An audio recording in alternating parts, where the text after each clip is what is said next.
ഇടതുപക്ഷത്തിനും എനിക്ക് വോട്ട് ചെയ്യാതിരിക്കാനുള്ള കാരണമൊന്നുമില്ല. എന്താണ് നിയമത്തെ ഒരു പൊതുവായ ചിത്രം? നിയമം ശക്തമായി മത്സരം പോകുന്നിപ്പം ഫുൾ ഫോക്കസ് നിയമത്താണ്. നേമത്ത് നടന്നിട്ടുള്ള 3 മത്സരങ്ങളിൽ 2 മത്സരങ്ങളിൽ ഇടതുപക്ഷ ജനാധിപത്യ മുന്നണിയാണ് ജയിച്ചിട്ടുള്ളത്. ഒരു പ്രാവശ്യമാണ് BJP ജയിച്ചിട്ടുള്ളത്. ഇപ്രാവശ്യം ഇടതുപക്ഷ ജനാധിപത്യ മുന്നണി ജയിക്കാനുള്ള എല്ലാ സാധ്യതയും കാണുന്നുണ്ട്. 2 കാര്യങ്ങളാണ്. ഒന്ന്, വികസനം, അവിടെ നടന്നിട്ടുള്ള വികസനം.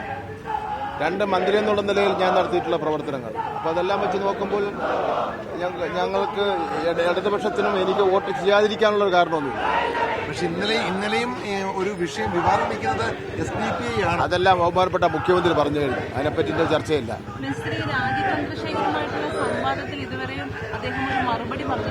എന്ത് ചെയ്യാൻ പറ്റും? അദ്ദേഹത്തിനോട് ഞാൻ ഏത് സമയം വേണോ നിശ്ചയിക്കാൻ പറഞ്ഞു, ഏത് സ്ഥലം വേണോ നിശ്ചയിക്കാൻ പറഞ്ഞു.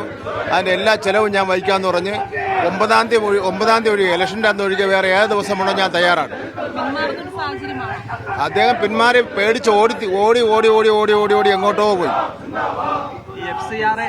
CM പറഞ്ഞതോടുകൂടി ആ വിവാദം അവസാനിച്ചതാണോ? അതെല്ലാം അവസാനിച്ചില്ല. കൺഫ്യൂഷൻ ഉണ്ടായിട്ടുണ്ട്. അത് പത്രക്കാർക്ക് മാത്രമേ കൺഫ്യൂഷൻ ഉള്ളൂ. പൂർണ്ണമായിട്ട് എല്ലാ വിഭാഗത്തിനെയും പിന്തുണ നിയമത്തുണ്ട്. നമ്മുടെ ഒരു ജനാധിപത്യ പ്രക്രിയ ആകുമ്പോൾ ഏതെങ്കിലും ഒരു വിഭാഗത്തെ മാറ്റി നിർത്താൻ പറ്റും.